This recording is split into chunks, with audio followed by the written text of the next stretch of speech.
Il y a des chances dans la vie. Je me retrouve à travailler avec un type jeune, plein de vie, plein de vision, plein d'enthousiasme, Piero Gandini. Et cet homme est devenu, au fil du temps, non pas un partenaire, non pas évidemment un client, il est devenu la famille. C'est-à-dire qu'on pense la même chose en même temps.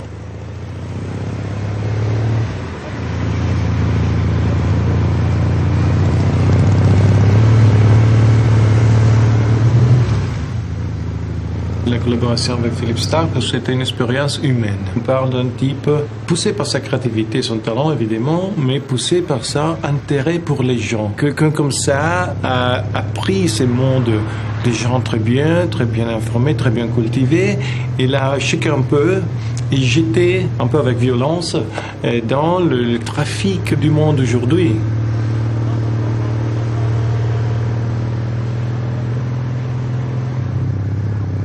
Flos, c'est de la magie vitale. Ça vient principalement du fait que Flos produit de la lumière.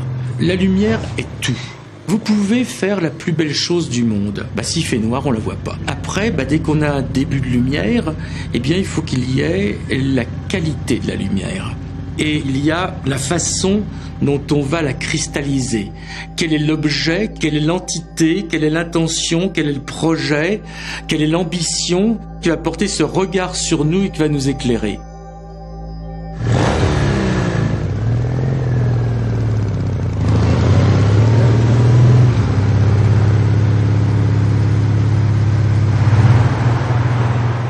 Quand il a fallu casser l'élitisme du design, il n'y a pas eu besoin de convaincre. Quand on a sorti la Miss Sissi, on a explosé tous les codes du luxe, du luminaire, du design italien traditionnel en faisant une petite lampe en plastique iconique comme un jouet qui valait quelques dizaines d'euros. Il n'a pas fallu discuter longtemps, c'était une évidence. Et tout a été comme ça et tout continue à être comme ça.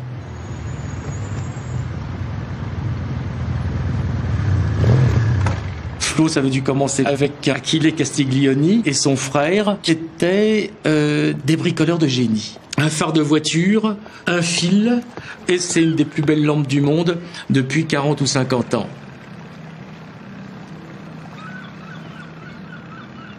Piero est venu dire, voilà, je voudrais un film pour les 50 ans.